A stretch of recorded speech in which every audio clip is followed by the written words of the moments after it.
está e vem aqui no caminhão, vem receber Jesus no seu coração. Jesus tem uma vida mais que abundante para você. Jesus é melhor que o crack. Jesus é melhor que a maconha. Não há nada que supera o prazer e a satisfação que está em Cristo Jesus. Jesus está aqui. Nós te oferecemos Ele de graça. Aleluia. Receba Jesus na sua casa, sentado aí no seu sofá. Receba Jesus no seu coração.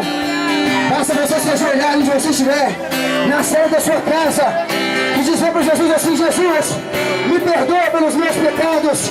Eu te confesso como meu Senhor e Salvador. Tu és o Salvador da humanidade e não há outro. Que assim seja na sua vida. Aleluia. Volta hoje. Jesus está te chamando.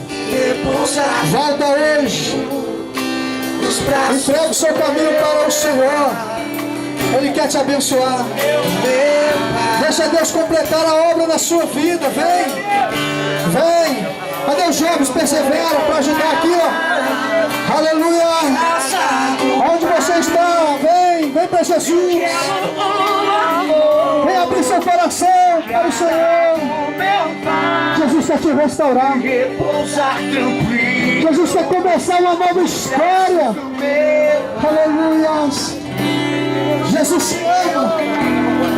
Ele pode dar sentido à sua vida. Sai do seu lugar, vem. Vem para Jesus.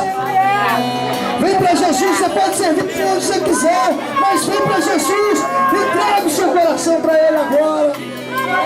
Ele quer mudar a sua vida. Ele quer mudar a sua história. Deus quer te abençoar. Deus quer te fazer feliz.